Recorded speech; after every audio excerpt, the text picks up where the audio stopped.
বর্তমানে বিশ্বের সবচেয়ে ধনী ব্যক্তি হলেন এলন মাস্ক। তার মোট সম্পদের পরিমাণ প্রায় $35,000 কোটি। দ্বিতীয় স্থানে রয়েছেন আমাজনের প্রতিষ্ঠাতা জেফ বেজোস, যার সম্পদ প্রায় $19,000 কোটি। গত বছর এলন মাস্কের সম্পদ একসময় $40,000 কোটি ছাড়িয়েছিল, কিন্তু রাজনীতিতে জড়িয়ে পড়া এবং একের পর এক বিতর্কিত সিদ্ধান্তের কারণে তার কোম্পানি টেসলার শেয়ারে দশ নামে, ফলে কমে যায় তার সম্পদের পরিমাণ। অনেকেই মনে করেন এলন মাস্কই হতে যাচ্ছেন পৃথিবীর প্রথম ট্রিলিয়নিয়ার, অর্থাৎ $1,00,000 মালিক। কিন্তু মজার বিষয় হল, পৃথিবীর প্রথম $1,000,000,000 মালিক হয়তো হবেন না এলন মাস্ক কিংবা জেফ বেজোস, বরং হবেন এমন একজন মানুষ যার নাম অনেকেই শোনেননি। তার নাম সাতোশি নাকামোতো। তিনি বিটকয়েনের স্রষ্টা।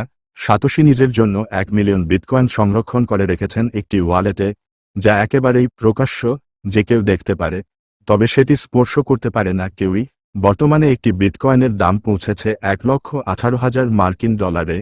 ক্রিপ্টোবিশ্বের বিশ্লেষকদের মতে, যেভাবে এই দাম বেড়েই চলেছে, শিগগিরই বিটকয়েনের মূল্য $1 মিলিয়ন ছাড়িয়ে যাবে।